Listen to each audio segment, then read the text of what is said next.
الحمدللہ رب العالمین والصلاة والسلام علی نبینا محمد وعلی آلہ وصحبہ اجمعین اما بعد۔ ناظرین کرام، قرآن کریم جو اللہ رب العالمین کی مقدس کتاب ہے، اس کے بہت سارے حقوق ہم پر ہیں۔ انہی حقوق میں سے ایک حق یہ ہے کہ ہم اس کو کثرت کے ساتھ پڑھیں اور اس کی خوب تلاوت کریں۔ اللہ رب العالمین نے نبی پاک جناب محمد رسول اللہ صلی اللہ علیہ وسلم کو حکم دیا، وَاتْلُ مَا أُوحِيَ إِلَيْكَ مِن كِتَابِ رَبِّكَ لَا مُبَدِّلَ لِكَلِمَاتِهِ وَلَن تَجِدَ مِن دُونِهِ مُلْتَحِدًا۔ اے نبی، آپ اپنے رب کی کتاب آپ پر جو وحی کی گئی ہے یعنی قرآن کریم کی تلاوت کیجیے، اور اس کی باتوں میں کوئی تبدیلی ہونے والی نہیں ہے، اس لیے کہ اللہ رب العالمین کی طرف سے نازل کردہ ہے یہ چیز، اور اللہ رب العالمین نے اس کی حفاظت کی ذمہ داری بھی لی ہے،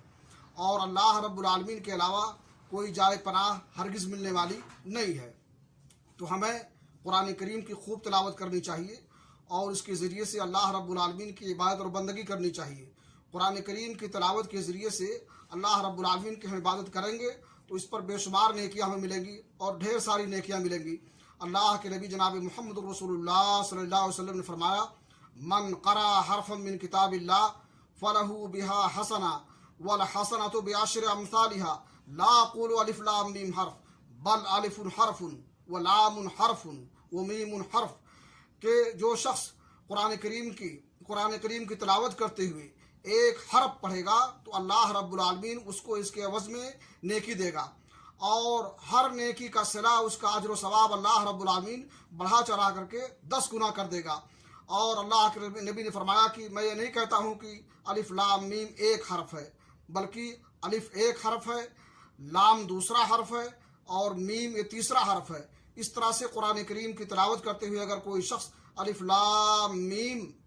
پڑھتا ہے تو اس کو انشاءاللہ العزیز 30 نیکیاں ملیں گی، اور نیکیاں جمع کرنے کے لیے ہمیں حریص ہونا چاہیے۔ آخرت میں یہ نیکیاں بڑی قیمتی ہوگی۔ اگر ایک نیکی بھی ہماری کم ہوگی اور کسی سے ہم لینا چاہیں گے یا کسی سے طلب کریں گے تو کوئی دینے کے لیے تیار نہیں ہوگا، خواہ وہ ہمارا کتنا ہی قریب کیوں نہ ہو۔ اللہ رب العالمین نے فرمایا، یوم یفر المرء من اخیہ وامہ وابیہ وصاحبتہ وبنیہ لکل امرئ منہم یومئذ شأن یغنیہ۔ اس دن انسان جو ہے اپنے بھائی سے، اپنی ماں سے اور اپنے بیٹوں سے، اپنی بیوی سے، ہر ایک سے بھاگے گا اور دور بھاگے گا کہ کوئی مجھ سے نیکی طلب نہ کر لے، کوئی مجھ سے مانگ نہ لے۔ ہر شخص کو ایسی فکر دامن گیر ہوگی جو دوسرے سے بے پرواہ کی ہوگی۔ بلکہ اگر انسان مجرم ہوگا تو اس کی خواہش ہوگی، اس کی تمنا ہوگی کہ میں کسی طرح سے جہنم سے بچ جاؤں اور میرے عوض میں سارے لوگ جھونک دیے جائیں۔ یود المجرم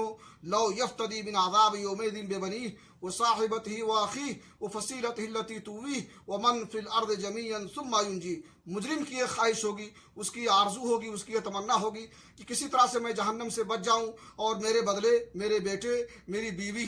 میرے گھر والے، میرے پورے خاندان والے، بلکہ پوری کائنات والے جھونک دیے جائیں، لیکن اس کی وہ تمنا پوری نہیں ہوگی اس وقت۔ تو یہ رمضان کا موقع ہے، اس میں اللہ رب العالمین نے قرآن کریم کو نازل کیا ہے، قرآن کے نزول کا مہینہ ہے یہ، اس میں ہم کثرت کے ساتھ قرآن کریم کی تلاوت کریں اور اس کے ذریعے سے اللہ رب العالمین کی عبادت اور بندگی کریں اور ڈھیر ساری نیکیاں جمع کریں۔ اللہ کے نبی جناب محمد رسول اللہ صلی اللہ علیہ وسلم نے فرمایا، اقرؤوا القرآن فإنہ یأتی یوم القیامۃ شفیعا لأصحابہ۔ قرآن کو خوب پڑھو، اس کی کثرت سے تلاوت کرو، اس لیے کہ قیامت کے دن اللہ رب العالمین اس کو قوت گویائی بخشے گا، بولنے کی صلاحیت دے گا، اور یہ اپنے پڑھنے والے اور اپنے پر عمل کرنے والوں کے لیے سفارشی بن کر کے آئے گا، اور اللہ کے دربار میں کھڑا ہو کر کے قرآن کریم کہے گا کہ اللہ تعالیٰ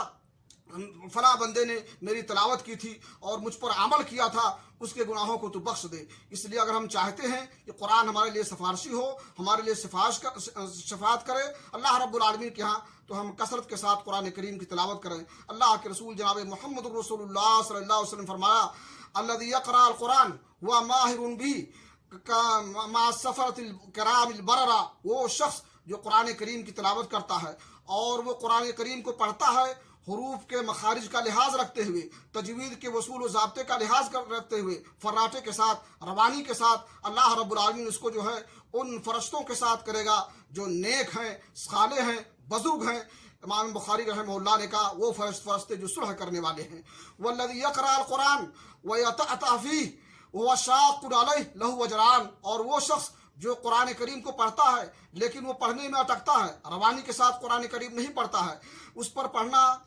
دشوار اور مشکل ہوتا ہے، اس لیے کہ کم پڑھا لکھا آدمی ہے لیکن وہ کوشش کرتا ہے، محنت کرتا ہے، کسی طرح سے حروف کی ادائیگی کرتا ہے اور قرآن کریم کی تلاوت کے لیے محنت کرتا ہے، تو اللہ رب العالمین اس کو ڈبل اجر دے گا۔ ایک اجر تو اس کو قرآن کریم کی تلاوت کرنے کا ملے گا، اور دوسرا اجر جو ملے گا وہ مشقت جو برداشت کر رہا ہے، پریشانی جو جھیل رہا ہے پڑھنے میں، اللہ رب العالمین اس کو الگ سے اجر دے گا۔ اللہ کے نبی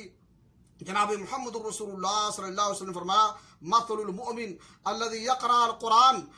مثل اترجا، وہ مومن جو قرآن کریم کو پڑھتا ہے اس کی مثال جو ہے نارنگی کی ہے، ایک پھل کی ہے جو نارنگی کی طرح سے ہوتا ہے،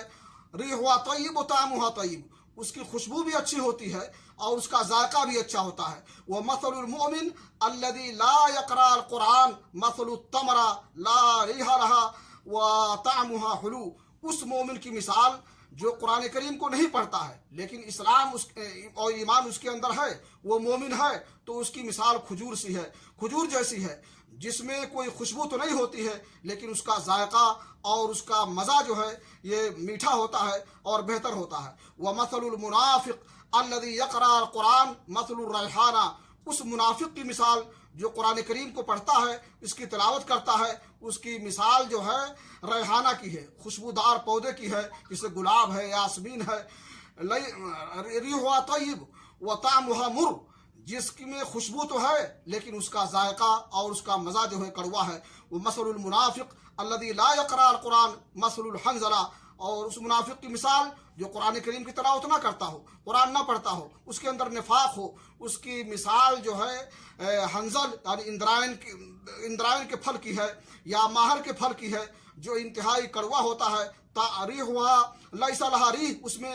خوشبو نہیں ہوتی ہے، کوئی اس میں بو نہیں ہوتی ہے۔ وہ طعمها مر، اور اس کا ذائقہ بہت ہی کڑوا ہوتا ہے، بدمزہ ہوتا ہے، کسیلا ہوتا ہے۔ اس لیے اس رمضان کے میں جو موقع ہمیں ملا ہے، اس میں اللہ رب العالمین کی عبادت و بندگی کرتے ہوئے ہم قرآن کریم کی خوب تلاوت کریں۔ یہ قرآن کے نزول کا مہینہ ہے، اس کے ذریعے سے اللہ رب العالمین کی عبادت و بندگی کریں اور اس کے ذریعے سے ڈھیر ساری نیکیاں جمع کریں۔ اللہ رب العالمین سے دعا ہے کہ اللہ تعالی ہمیں توفیق بخشے کہ اس میں جو مواقع ملیں انہیں ہم غنیمت سمجھ کر کے کثرت کے ساتھ اللہ کی کتاب قرآن کریم کی تلاوت کریں، اور ہماری اس تلاوت کو ہمارے لیے ذریعہ نجات بنائے۔ تقبل یا رب العالمین، وصلی اللہ علی نبینا محمد وعلی آلہ وصحبہ اجمعین۔